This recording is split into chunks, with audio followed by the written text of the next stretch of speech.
2 beses sumasakay sa LRT2 kada linggo si Jason. Ang kanyang pamasahe gamit ang beep card mula sa Cubao hanggang Antipolo, 23 pesos. 11 pesos and 50 centavos na lang yan ngayon dahil sa 50% discount sa pamasahe na pinatutupad ng Department of Transportation sa LRT2 para kahit papano yung makatulong sa mga commuter ngayong mataas ang presyo ng produktong petrolyo. Malaking bagay po, syempre.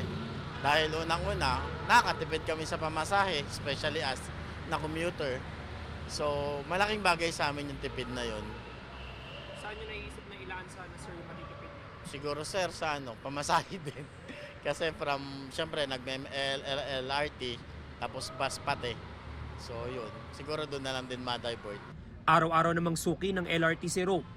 Mula sa 21 pesos na pamasahe sa rutang Cubao to Marikina Station, magiging 10 pesos and 50 centavos na lang. For me, it's a good thing po since nagtaas na po talaga yung presyo ng gas. Yung matitipid mo, saan mo ilalaan yun? Sa pagkain, gano'n po. Imagine po 10 pesos araw-araw. Pwede na po sa ibang expenses.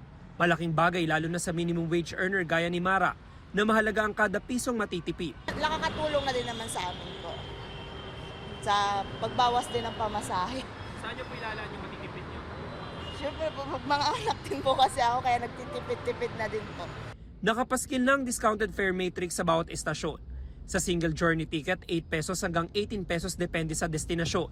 Habang sa stored value card o beep card ay mula 6 pesos and 50 centavos hanggang 16 pesos and 50 centavos. Wala silang kailangang ipakita.